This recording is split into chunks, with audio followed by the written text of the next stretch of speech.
with that, I'll turn it over to Kelly. If anyone needs to get water or use the restroom, go for it, because this process I normally mess up as far as duplicating displays and extending them, so I encourage you to go now. Actually, I'm curious, I asked the question, does anybody have any objection if I invite NSS Labs tomorrow for that discussion? Anyone have any, okay. So I wasn't sure if there's any conflict of interest or any. Will they supply vegetables? Oh, well, how about I ask them to sponsor the food? I don't know. Actually, whatever. But, well, I'm sorry. Oh, sorry. My apologies, Grace. Okay, you ready? Yes. All right, I'll try to stick. I normally kind of pace around, but I'll try to stick here. You want? Sure, actually.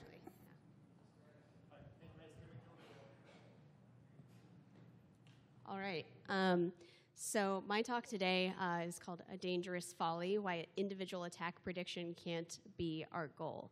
So the genesis of this is I started reading about, being able to predict the next attack, all these fancy data science models, and I really started to dig into and read some of the papers about what they were talking about. So you now have the pleasure of hearing what is essentially my rant, but actual philosophical thinking behind why I think it's a very bad, movement to move towards.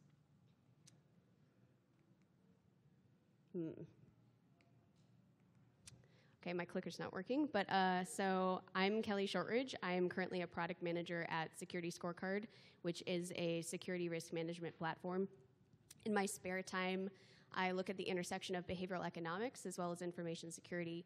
That includes behavioral game theory, and then recently I've been really delving into this concept of what does it mean to be resilient, looking at economic models across different domains and just general resilient models across domains, and there will be some of that in this talk as well.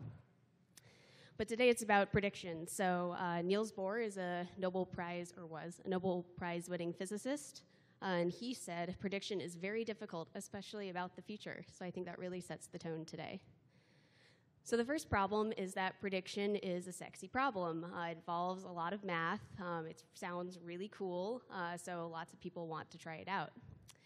And unfortunately, designing building codes is not a sexy problem. It's something that most people consider pretty boring.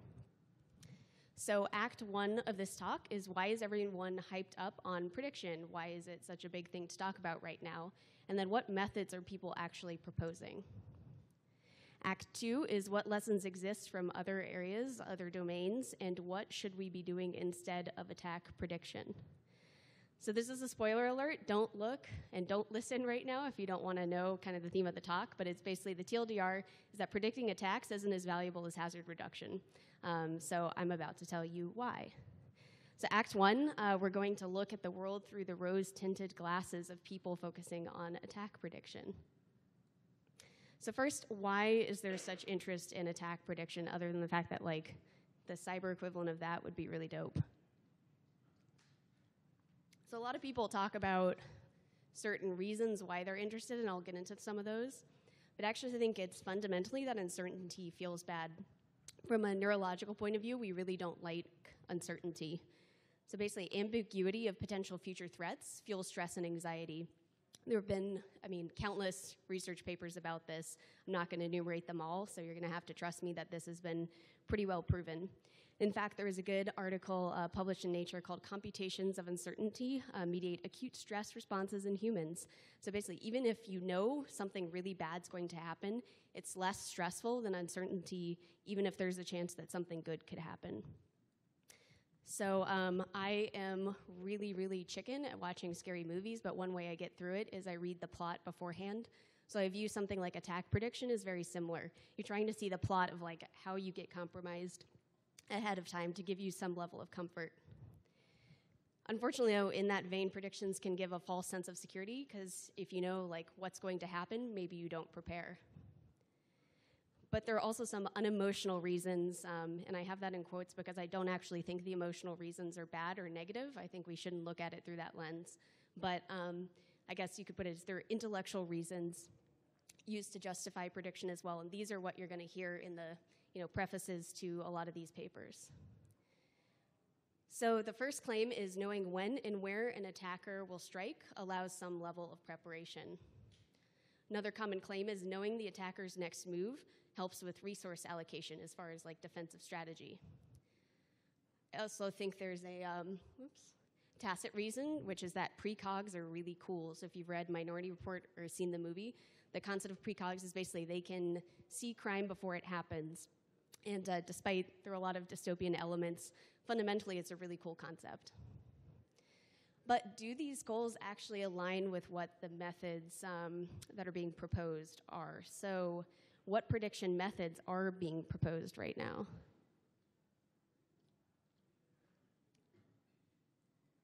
The general theme is that you want to predict future attacks based on past and current attack behavior. As far as the why now, which I think is important, people argue that it's sufficient storage, we have sufficient processing power, and also, frankly, that we just math better at this point. So you've probably heard a lot of buzz about machine learning. The buzz continues very heartily in the domain of attack prediction. So the common idea here is that you use unsupervised machine learning in order to avoid false negatives, which is a problem with human analysis. There's also lots of mention of AI, or what I like to call a magic black box of math, based on the way that it's commonly used, and that's also true for the domain of attack prediction. So you'll read something like deep learning threat prediction using actionable behavioral analytics, which makes me think of Blades of Glory, which was quoted by Kanye West in one of his songs. No one knows what it means, but it's provocative. It gets the people going. The caveat for using any sort of behavioral analysis for attack prediction is that behavioral analytics, just to work on detection today in the present, is plagued by false positives. The rates I've seen be as high as like 90%. The goal is something like 15%, but no one's there yet. So if we can't even do it for things that are happening now, how can we use it for things happening in the future? Another interesting facet of most of these methods is that they require human input. You can think of them as analyst-in-the-loop systems. So as much as they claim they're unsupervised, almost all of them end up being supervised. So for example, AI squared fuses 3 unsupervised machine learning methods and then shows the top 4 or 5 events to an analyst for them to label, which then obviously improves it over time. The caveat here is that it's still focused on detection. It really is just about being able to detect the attacks more quickly and more accurately. It's not really about prediction, despite them saying it is. It's prediction insofar that once they're able to see kind of like the characteristics of the attack, they can figure out what sort of attack it is. So like DDoS, data breach, it's pretty simplistic. So I personally think calling it prediction is a stretch. Also, if you read the paper, it's basically like an ad for IBM Watson and QRadar, which isn't necessarily helpful. Another idea that's thrown out is using attacker TTPs to train your data science models helps you predict kind of the whole kill chain, which I argue it's really hard to attribute TTPs, let alone collect them. There's so many steps you have in advance of actually being able to collect TTPs, let alone analyze them. So I don't think it's particularly feasible. There are other things like persistence is going to be particularly hard to predict. I mean, there are so many different methods. Obviously, methods evolve. I'm very skeptical about this one.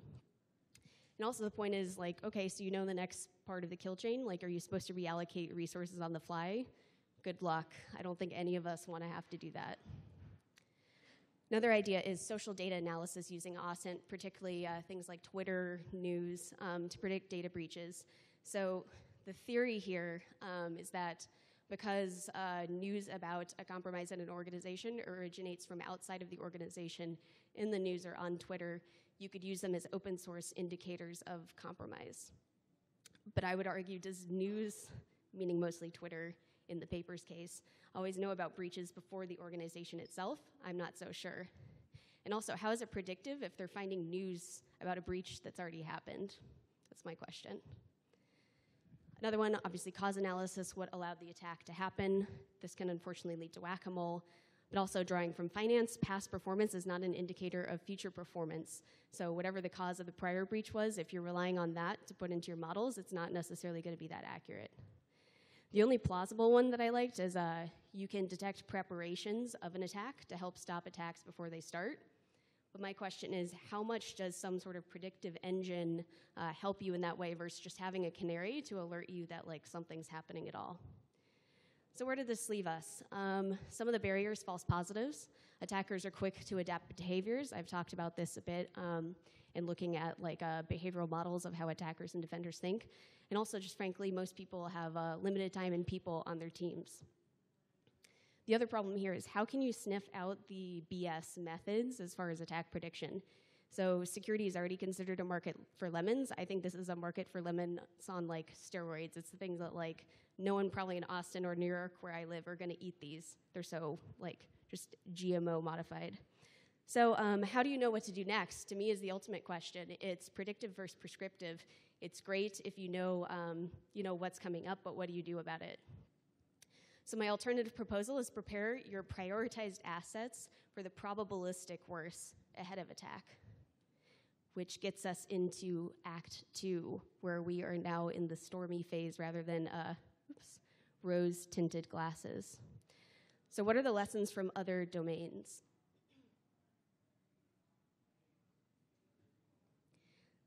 As I've spoken about a few times, infosec is a complex system, and complex systems are generally when there's nonlinear activity in the aggregate. Basically, it means a bunch of underlying components interact with each other, and it's very difficult to predict behavior. So complex systems are universe, cities, climates, our brains, living cells. Infosec also because it's involved with people, but also governments, users, software, developers. They're incredibly intertwined components.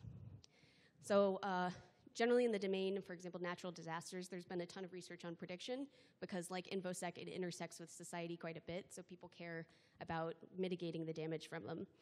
Generally in these sort of exercises in prediction, you want to know the time, location, and severity of the disaster. The first example is earthquake prediction. Attempts go to back like over 100 years ago, really starting when we had better seismological readings in the late 19th century. But really the kind of like glory days for earthquake prediction were in the 1970s. And everybody was like, we're going to have success, and then within the next 10 years, there was a special commission set up just for it. Tons of funding went into it. But as the 80s and 90s went along, they realized, this is actually really complex. There's a good, I guess it's a chart or a model where I'm blanking on the name, but it's essentially like when you start to become knowledgeable in a domain, your confidence about your knowledge kind of peaks, but as you learn more, it just drops and drops. That's essentially what happened with prediction. It's like, okay, we don't really know what we're doing. 1970s, oh yeah, we got this, and then, oh no, we don't got this. So by the 2000s, people now are claiming, still up for debate, but most people think that prediction is probably impossible for earthquakes, but at the very least, it's incredibly far off. So we still can't predict earthquakes despite tons and tons of funding going into it.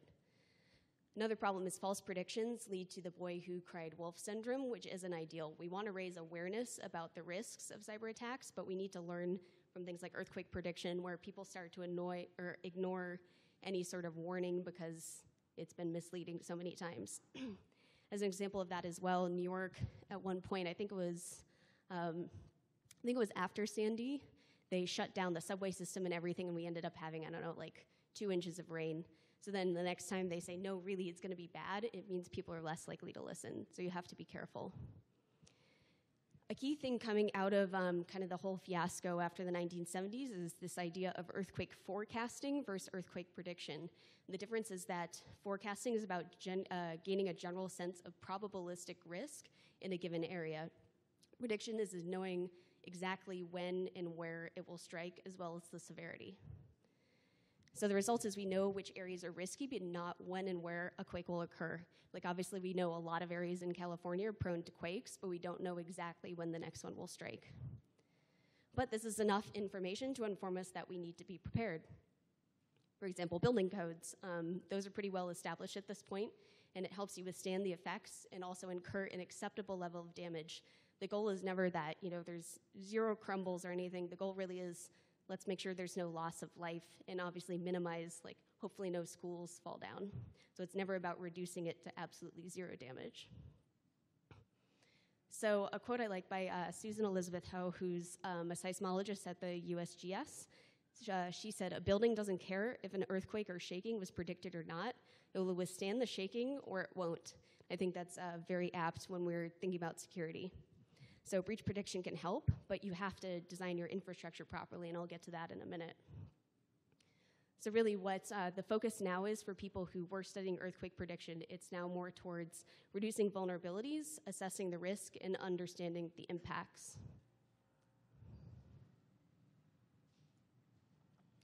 Hurricane prediction is similarly inexact, and generally it's on really, really acute time frames. So basically they're only able to predict a few days out. So Hurricane Irma from this past year, the exact course was incorrectly predicted even only a few days beforehand. But the key is that we know where the hurricane risk zones are, like Florida, obviously, and you can prepare them for hurricane season. There are things like tabby concrete, which I think the Spanish settlers developed the 16th century maybe, where it's a mix of like oyster shells and concrete and sand and a bunch of stuff, and it's a lot more resilient than wood to hurricanes. So you can know to build with those, because even if a hurricane doesn't hit you this year, you're in the risky zone. Similar for climate change. We don't know the exact time and sequence of events, but we know enough to begin preparing for the most likely risks. So as an example, New York City has proposed a bunch of excess heat guidelines when you're thinking about building new buildings in New York. So examples include backup hybrid power generators, heat-tolerant systems, window shades, special sorts of glazing, passive cooling, lots of different ideas to really build in that resilience for the future. Then finally, I think a good example also that we don't necessarily think about too often in infosec is the financial crisis. And ignoring systemic risk leads to cascading failures. So you have to consider common attributes that could undergo a collective shock. So even if you as an organization, maybe you have really good security posture, that doesn't mean, for example, if all of your vendors have some sort of, they use the same exact technology stack in every single one. If there are problems and vulnerabilities in every single one, then you start to see systemic risk emerge, and we haven't explored that enough, I think. Dan Gear has, but Dan Gear's explored everything, so it doesn't really count. So to me, a new question that arises is, what is the minimum level of prediction to justify preparedness? I don't necessarily have an answer that I think is right, but my proposal, at least open for discussion, is that exact prediction is actually largely irrelevant. We have to focus on hazard reduction instead, which leads into what should we be doing instead.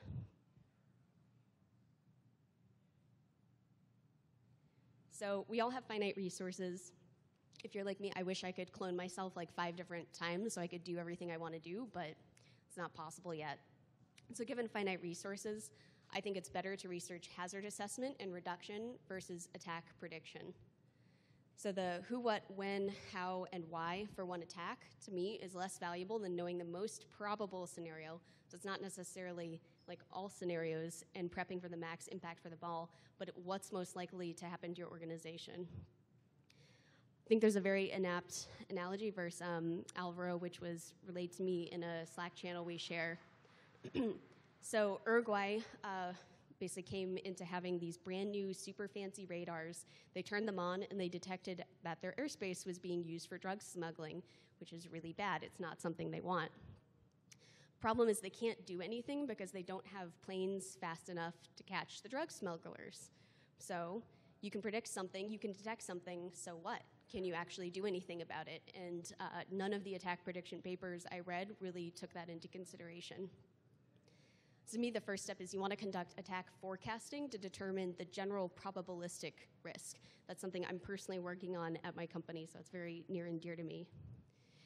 And the key thing here is you want to minimize potential impact based on business context, not security context, which I understand may be provocative being at a security conference, but just because something poses a security risk doesn't mean that it actually poses a business risk. And if I often straddle both sides. Sometimes business people get really frustrated with security people because, I'll talk about this in a second too, but security people get very focused, this is a bad thing, this is not proper security, we should not be doing this. But from the business point of view, it doesn't really matter. And ultimately, if you were a defender in an organization, you were trying to defend that business's operations and ongoing ability to survive. So step 1 is what threats actually impact business performance. So I say talk to your finance colleagues about financial priorities, even accountants. They won't bite, I promise. I've talked to them a lot in my own organizations. I used to work in finance, though in a different area. They're perfectly nice, and they really enjoy getting in the weeds, but about their own stuff. I would argue that anything that doesn't disrupt revenue directly or erode some sort of differentiation that the company has in their market probably doesn't matter. So just because, you think something matters, again, from a security perspective, if the business, it isn't one of their priorities, maybe it's not worth protecting as much. So Equifax has been mentioned a few times today, and I'm going to mention as well. So if you look at their latest earnings, their revenue isn't actually down. Again, I think Aaron talked about this. There's a mismatch between who Equifax's customers are and who got their data breached. But the reason why their stock price is still down isn't obviously because of revenue, because that's up. It's the uncertainty around the fines that Congress could pose. That's what's keeping it depressed. So again, it's not necessarily about, I guess protecting the customer data isn't necessarily the point. That's not the risk that they're actually worried about. They're worried about the fines. And you'd find that out kind of, again, from the finance people, even general counsel. Step 2 is assume that some sort of negative event will actually happen. And how can you reduce the impact? So for example, distributed systems, tokenized data, don't leave one pot of gold. A lot of people have talked about this. I've also talked about it before, so I'm not going to dwell on it. But step 3 is also what is an acceptable level of impact your organization can tolerate. And I think Toby mentioned this on Slack earlier today. You can never actually successfully defend all attacks. Your risk can never be absolutely zero, so you have to rigorously prioritize. So what's the threshold? And it's really going down to what is material to your organization. Again, it's essential to understand the business context here. So if downtime is the key for you, if, for example, you're in critical infrastructure or something, is 10 minutes of downtime acceptable? 60 minutes, 1,440, which is a day. So a good test is what amount of downtime or what number of customer records being breached, so forth, would require disclosure to investors. And if you don't know what your thresholds are, I would highly suggest you figure them out because it's also going to help you prioritize. It's going to help you figure out what you need to defend the most. So I'd say as far as the take-home exercise, how do impacts translate into dollar terms directly? So if you think about the cost of a breach, there's obviously whatever fines as a result of customer records being breached or loss of revenue from downtime. There are also incident response costs, which can start at $10,000. More likely, they're going to be $100,000 or more. You also have legal fees, public relations, recruiter fees if you have to find a new CISO, hiring more people. Legal fees part 2, it can be really endless, and you need to understand kind of all of those different components. And again, you can't protect everything. You have to accept some things just aren't as important, which in my experience at least, interacting with security people, and sometimes I'm the same way. You get very focused on no, all of these things matter.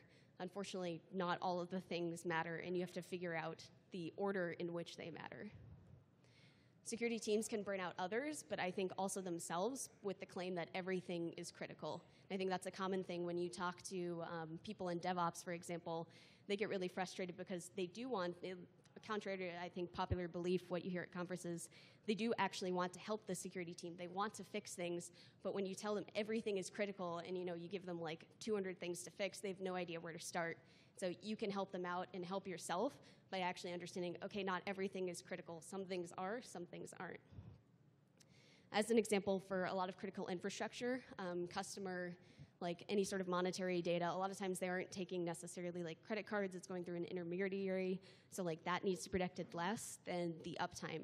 That's sacred to a critical infrastructure company. And so that would be much higher in the priority list. So this is really douchey. This is quoting my prior presentation, and I'm sorry. I belong on I am very smart on the subreddit. But it was my attempt at codifying some sort of definition of what resilience means in infosec. So resilience in infosec is a flexible system that can absorb an attack and reorganize around the threat, and to at least include someone else, so it's not just me saying it.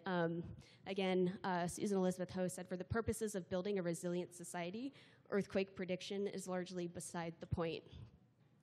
It's because resilience, if you're familiar with radical acceptance, it's kind of, if you're in a bad situation, you kind of embrace that fact, and you figure out how to adapt given that bad situation. So resilience, in a way, radically accepts an outcome and then aims to reduce the hazard with that sort of acceptance.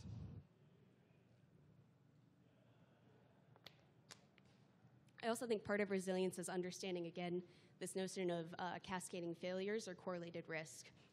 So you have to really understand what common factors increase risk. You can't just think about them on an individual level. So ultimately, you want to design, again, the business critical systems with the assumption of compromise in mind, and that'll work towards resilience as well.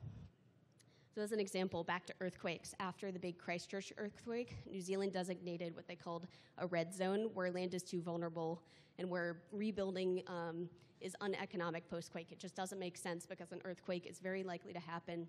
If not in 5 years, at some point it will, and it's not worth even attempting to rebuild.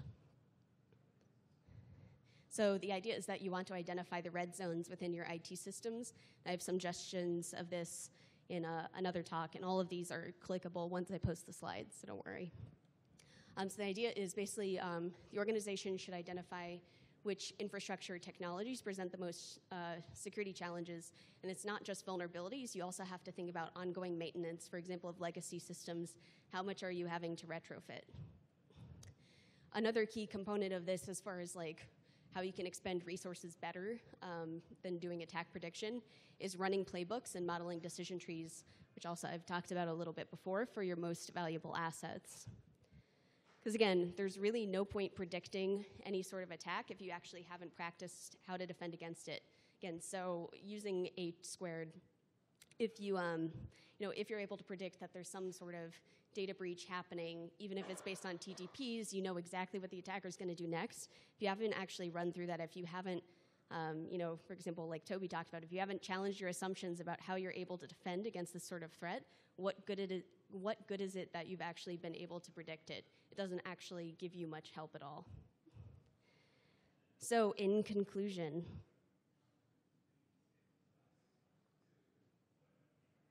I think predicting the who, when, where, how, and why about an attack is unrealistic.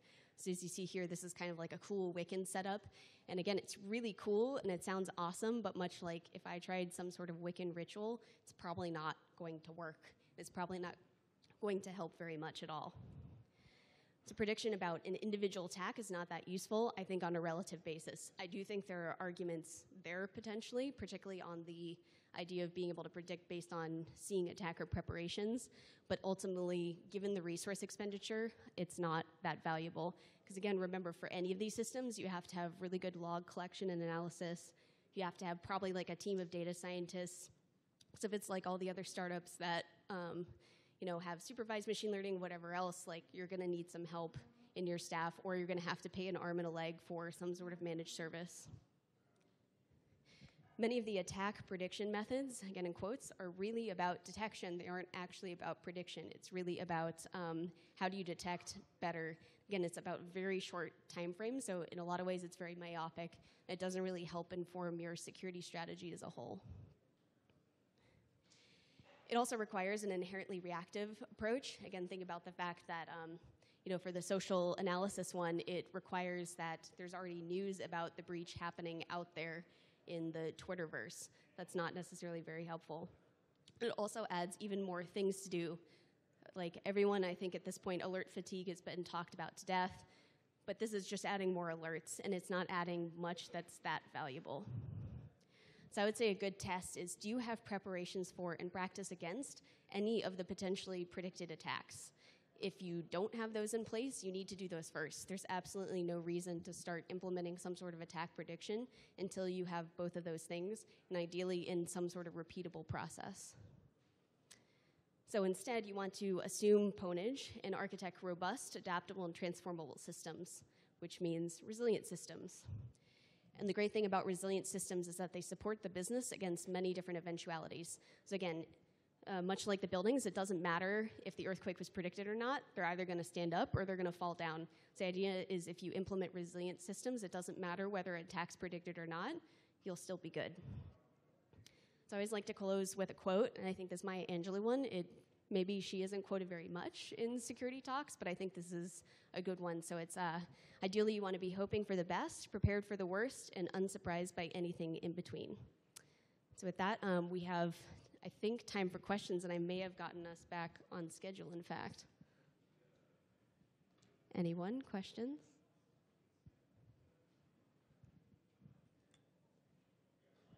Toby.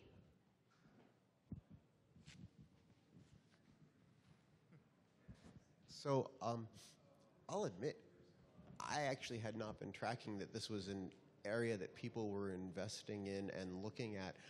I'm still kind of stuck on the notion that people think this is feasible. From your side of watching the investment tracks, where is this, forgive the term, in the hype cycle? Are they still heavily enamored of this crap? It's early. I haven't seen many companies claiming it. It's mostly right now in kind of the academic realm and people hyping it up. My worry is that there have been a few other areas, for example, like, you know, being able to like use the dark web to solve all of defense, and that eventually becomes like one of the most funded categories this past year. So it's like, I don't know, trying to raise awareness before it gets too bad. I think it isn't a stretch to imagine some of the kind of, you know, security analytics, even some of the what Gartner calls SOAR, which is basically like the security orchestration, like better SecOps tools, trying to branch into this because they're already saying like AI to fix security as it is, and they're ingesting a ton of data. So I wouldn't think it's a stretch. But yeah, it's something that if you just Google like cyber attack prediction, once you ignore like all of the you know, security predictions for 2018, which I covered in a blog post, like you'll see tons and tons of people talking about like that's the future, that's the dream, and I don't actually think it's the dream. So across human history, we've used cautionary tales and folklore and myths to try and drive people towards improvement in their preparation. And even in doing so, and every story that we hear as children across every culture, we're still really bad at it. To the point where we've got actual heavy investment from government in just trying to get people to do basic preparation, and they fail at the prediction and the preparation in terms of hazard avoidance and anything like that. Do you see this as something that companies are going to do a better job of than individuals? Or do you see this as something where it's going to end up being similar to earthquake building requirements and things like that, something where if you're critical infrastructure, you get told you have to have this level of resilience? The answer, well, I forget which part would be a yes and a no, but the answer is basically that I do think history will repeat itself. I think we're going to go through the same lessons. I think we're going to get very hyped up and be the 1970s if we're so close to there, and we won't actually get there. And then hopefully we'll get to the place where earthquake prediction is right now, where it's now about the earthquake forecasting. I also think as far as individuals versus businesses, I've actually started new research on kind of like almost like the behavioral side of resilience and understanding resilience. And one interesting thing out of, for example, climate change is that, you know, why people care about climate change or why they're worried isn't necessarily even about if they felt the individual effects, which worries me from the perspective that almost everyone has been breached, and most of the time they don't have a lot of consequences because like there's really good chargeback protection, stuff like that. So getting individuals to care, I think, is going to be a really big battle, and I think getting businesses to care, that's going to be even harder because if the consumers don't care, why will the businesses care? So I think even more than earthquakes lead to loss of life. So I think that's much more tangible. People can be very viscerally scared of that. I don't think we have that in infosec, so I think it's going to be an even harder battle. Last question. I was just wondering if you could give some examples of resilience in systems from an infosec perspective. I have a whole talk on that. So I can give the whole talk again, or I can encourage you. If you go to swagit, kind of like the Twitter handle there, .com, I have the talk, and also the links I have in here, I think 2 of them link to that resilience talk. But briefly, just the quickest example, something like Chaos Monkey is one I throw out a lot.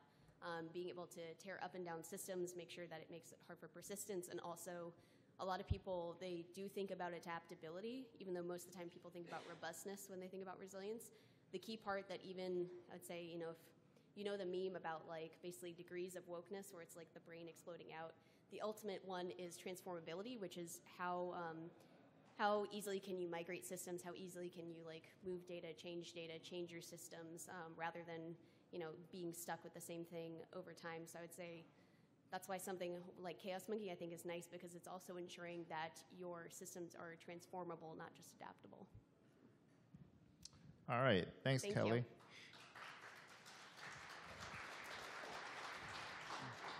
I have one question for you, and you don't have to answer it here. I'll put it in Slack, which is, third-party information security risk scores, hazard assessment, or attack prediction. So. Well, I can tell you that what we're working on right now and we'll be excited to announce soon is the idea we're basically looking into forecasting rather than prediction, specifically to figure out what are the correlated risks involved. If you have a portfolio of vendors, what are, if you think again about like the mortgage-backed securities, what are the kind of like systemic risks that are in your portfolio, as well as like among individual vendors, what are the key attributes that could potentially be risky, and how, in particular, it's how you can end up fixing them. Okay, enough of a product plug. Yeah. So, all right. Well, thanks, Kelly.